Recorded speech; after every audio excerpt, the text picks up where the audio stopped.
Halo Bapak Ibu dan Saudara-saudari yang kasih Tuhan, kita berjumpa lagi. Bagaimana kabarnya? Saya harap semua dalam kondisi yang baik, dalam kondisi yang sehat, dalam kondisi yang penuh dengan sukacita.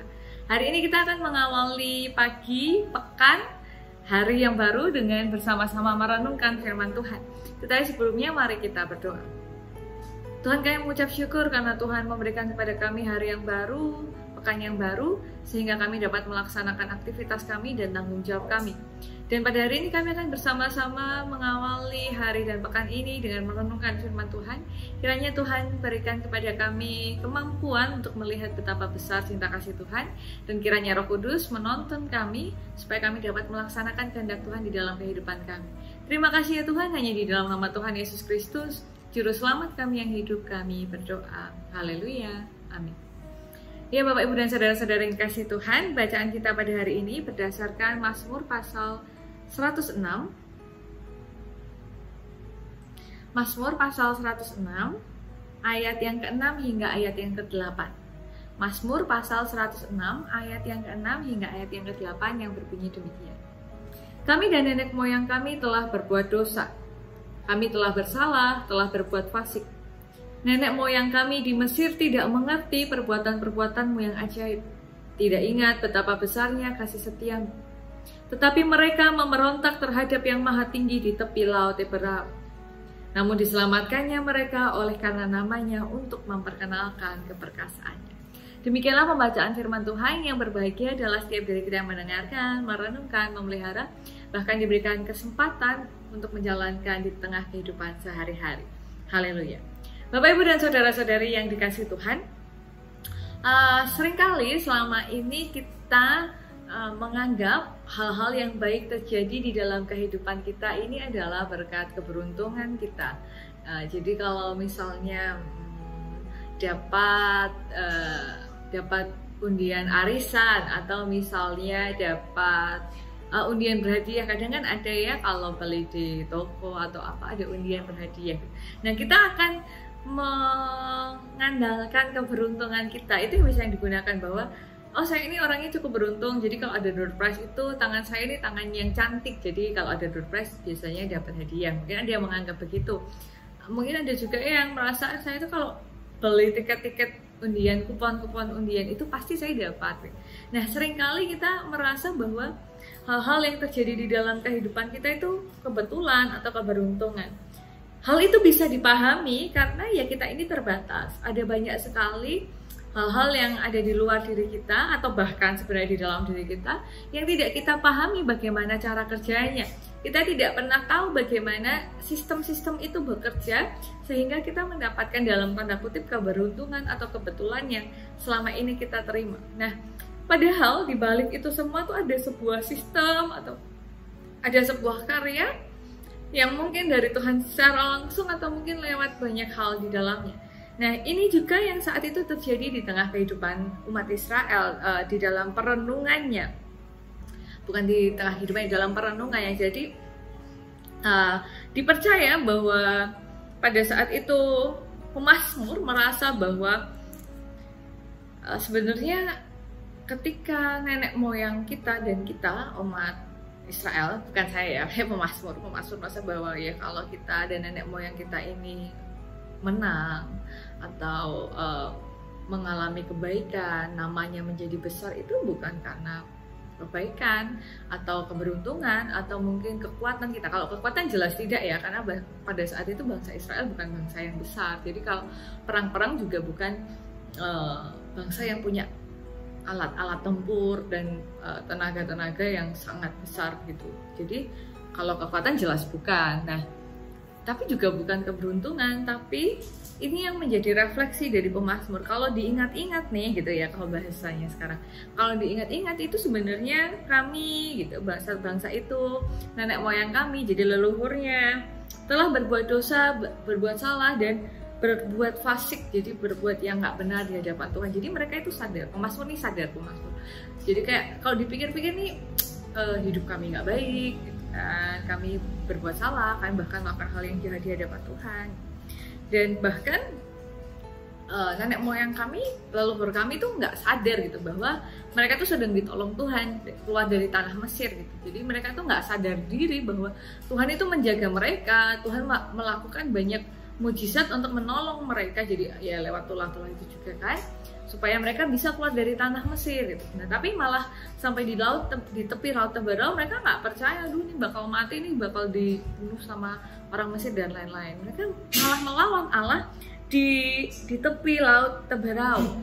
Tapi diselamatkannya mereka oleh karena namanya, untuk memperkenalkan keperkasaannya. Nah ini adalah salah satu yang patut digarisbawahi, bahwa ketika Tuhan menyelamatkan, ini menurut refleksi pemazmur, ketika Tuhan menyelamatkan nenek moyangnya, menyelamatkan bangsanya, menyelamatkan leluhurnya, itu bukan karena sesuatu yang dilakukan oleh leluhurnya, bukan karena keberuntungan mereka, tapi karena Tuhan ingin mereka melihat sesuatu. Tuhan ingin mereka melihat kebesarannya, keperkasaannya, kasih setianya kepada umat Israel saat itu.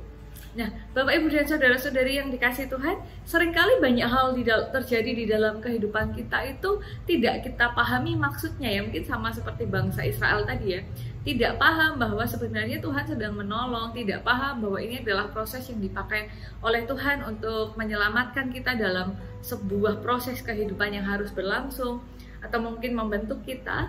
Dan kemudian kita menjadi terkadang menjadi tidak taat, tidak nurut, tidak manut begitu kan dengan apa yang dituntunkan oleh Tuhan. Dan kemudian ya ini terjadi seperti apa yang dilakukan oleh umat Israel. Tetapi sebenarnya Tuhan itu sedang memperkenalkan dirinya, memperkenalkan kasih setianya, memperkenalkan namanya pada kita. Jadi Tuhan itu mau menunjukkan kebesarannya. Tuhan mau bukan ngetes ya, jadi bukan Tuhan itu mau ngetes manusia, bukan, tapi Tuhan itu mau menunjukkan kuasanya, mau menunjukkan kebesarannya. Itulah kenapa sebenarnya mungkin Tuhan bisa menuntun mereka kayak membarikade para tentara Firaun dan lain-lain supaya mereka nggak bisa ngejar Israel, bangsa Israel, supaya bisa kabur gitu kan. Nah tapi kan memang dalam keadaan genting, jadi kayak udah dikejar, udah mau dekat, di depan ada laut, di belakang ada pasukan, gimana dong? Nah itu sebenarnya Tuhan mau menunjukkan kepada umat Israel, ini loh aku bisa kok belah laut buat kamu, aku loh bisa memberikan apapun untuk melindungimu, aku bisa ngasih kamu makan, ngasih kamu tempat tinggal, aku nuntun kamu di padang gurun melawan segala macam pasukan, aku bisa melakukannya buat kamu, aku bisa melakukannya buat siapapun. Nah ini yang mau Tuhan tunjukkan, betapa besar kuat perkasanya, tapi nggak sabar gitu kadang. Jadi kayak ini terus harus gimana, lalu menjadi panik. Nah Bapak Ibu dan saudara-saudari yang kasih Tuhan, mari kita percaya saja kepada Tuhan, bahwa Tuhan itu adalah Allah yang besar dan perkasa, yang penuh dengan kasih setia. Mari kita menengok sejenak ke belakang. Oh ya, ternyata di dalam kehidupan kita mungkin ada contoh-contoh bagaimana Tuhan sebenarnya memperlihatkan kuasanya. Misalnya sudah kok mengapa harus mengalami sakit penyakit, kok tiba-tiba sembuhnya lewat sesuatu yang tidak terduga atau bagaimana begitu. Nah saya mau sharing ini, saya sudah pernah sharing kemana-mana kayaknya kalau ada Biston atau ada PA atau mungkin khotbah. Jadi sekarang saya sharing lagi yang mungkin akan saya sharingkan lagi ke depannya. Jadi tahun 2017 apa ya, 2017 ya kayaknya 2017 awal itu saya tiba-tiba periksa, enggak tiba-tiba periksa, saya kan memang rutin periksa lambung. Jadi itu bukan rutin periksa lambung karena harus kontrol, enggak, hanya memang sering sakit, jadinya saya sering ke dokter. Waktu itu saya masih di Surabaya, lalu kata dokternya bilang ini kok ini ya Anda ini terlalu sering gitu sakit perutnya, cobalah di USG. Nah akhirnya saya dirujuk untuk di USG. Nah betapa terkejutnya saya saat itu, ternyata ditemukan ada kista di indung telur gitu kan. Terus saya tanya sama dokternya, tapi kecil, sangat kecil, jadi tidak apa-apa sebenarnya, tidak berbahaya yang harus segera dioperasi. Tapi kalau mau dioperasi juga boleh. Terus saya tanya ke dokternya, kalau dioperasi gimana, kalau tidak dioperasi gimana? Kalau dioperasi ya akan hilang, hanya ada kemungkinan bisa ada lagi gitu kan, karena berkaitan dengan hormon dan lain-lain, saya sudah lupa. Tapi kalau mau benar-benar bersih ya diambil sekalian sama indung telurnya gitu. Nah saya waktu itu kan belum menikah, belum punya anak, lalu saya masih pikir-pikir lagi gitu. Saya tanya, nah kalau nggak dioperasi gimana dok? Ya nggak apa-apa, hanya ketika nanti menstruasi akan mengalami kesakitan. Ya sudahlah nggak apa-apa, toh selama ini juga sakit, asal tidak berbahaya aja tidak apa. Oh nggak apa-apa, oke. Lalu beberapa bulan setelah itu saya periksa lagi karena saya punya benjolan di ketiak saya. Sebenarnya benjolan itu sudah ada sejak 2015 dan sudah saya periksakan ke berbagai macam dokter. Banyak yang bilang itu hanya kelenjar getah benihnya membengkak karena ada radang. Saya sering sekali radang tenggorokan, jadi berpengaruh ke kelenjar getah bening atau gimana, pokoknya itu membengkak, gitulah intinya. Nah, tapi tahun yang sama itu saya periksa akhirnya ke dokter lagi gitu. Karena ini tiba-tiba di tahun itu kok sakit. Biasanya itu nggak sakit, walaupun disentuh-sentuh tuh nggak sakit. Ini sakit, bahkan nggak disentuh aja kayak sakit, nyeri. Ini saya periksakan ke dokter, dirujuk ke dokter bedah, ternyata adalah tumor. Nah, pertamanya dikiranya tumor ketiak, tapi ternyata setelah diperiksa, setelah dioperasi, ternyata adalah tumor payudara, tetapi jinak, jadi nggak apa-apa. Akhirnya sudah diambil, sudah beres. Nah, waktu itu saya ngobrol sama pacar saya yang sekarang jadi suami saya bilang, Tuhan ini sebenarnya mau bikin apa sih dalam hidup saya, kok tahun yang sama ini sudah dapat kista, sekarang dapat tumor payudara, sebenarnya ada apa sih di tahun 2017. Nah, akhirnya tahun itu berakhir, lalu tahun 2018 saya periksa lagi karena menstruasi saya kacau. Saya periksa lagi ke dokter kandungan, saya sudah pindah ke Wonosari.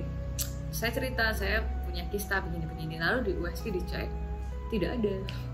Kistanya sudah tidak ada. Lalu tahun 2020 saya periksa lagi, itu karena mau program waktu itu ya, mau program, jadi diperiksa kandungannya, tetap tidak ada kistanya. Lalu saya tanya sama dokternya kan, kok bisa ya?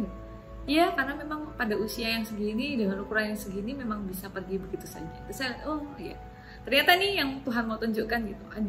Mungkin ada penyakit yang datang yang harus dioperasi kayak tumor payudara saya yang supaya dia pergi.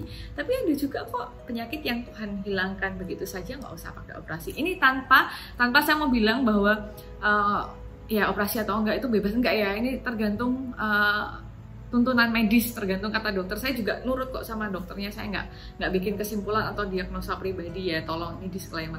Tapi saya mau bilang bahwa kalau Tuhan mau tunjukkan keperkasaannya apa aja, kita akan lihat. Dan sampai akhirnya kan itu kan tahun yang beda ya, saya lihat Tuhan itu mau bilang ini loh, Tuhan itu punya kuasa penuh atas tubuh saya, atas kehidupan saya, dan apapun yang akan terjadi itu semua cinta kasih Tuhan. Jadi kebanyakan nih saya sharing tentang diri saya ya.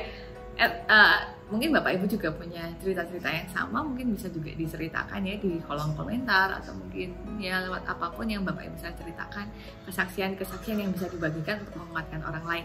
Jadi Bapak Ibu dan saudara-saudara yang kasih Tuhan, selamat menyaksikan betapa besar kuat perkasa Tuhan di dalam kehidupan kita, dan jangan menyempitkan kekuasaan Tuhan dengan sekadar keberuntungan. Enggak sesimpel itu. Sebenarnya Tuhan mau kasih tunjuk, mau kasih lihat betapa besarnya Tuhan itu. Amin. Mari kita berdoa. Terima kasih Tuhan untuk setiap cinta kasih Tuhan di dalam kehidupan kami. Kami bersyukur karena Tuhan begitu baik, Tuhan begitu mengasihi kami, dan kiranya Tuhan menyertai kami sepanjang hari dan sepanjang pekan ini, supaya kami tetap dapat melihat cinta kasih Tuhan, dan kami juga dapat membagikannya pada orang-orang di sekitar kami, terutama mereka yang terdampak COVID-19, baik secara fisik, secara psikis, ekonomi, maupun secara sosial, dan saudara-saudara kami yang lain di tengah kerapuhan mereka. Kiranya Tuhan pemakai kami. Dan adapun dosa dan kesalahan kami, kiranya Tuhan berkenan mengampuni kami, Tuhan memulihkan kami agar setiap hari kami menjadi semakin segambar dan serupa dengan Tuhan. Terima kasih ya Tuhan, di dalam nama Tuhan Yesus kami berdoa, haleluya, amin. Ya Bapak Ibu, demikian yang dapat saya sampaikan. Maaf ya tadi sharingnya agak kelamaan, tapi kiranya dapat menjadi hal yang baik bagi kita semua. Dan sampai jumpa di pertemuan berikutnya. Tetap jaga protokol kesehatan, jadi ini semua belum berakhir pandeminya, tetap pakai masker dan lain-lain. Tetap semangat, tetap penuh sukacita. Sampai bertemu di pertemuan berikutnya. Tuhan Yesus memberkati. Sampai jumpa.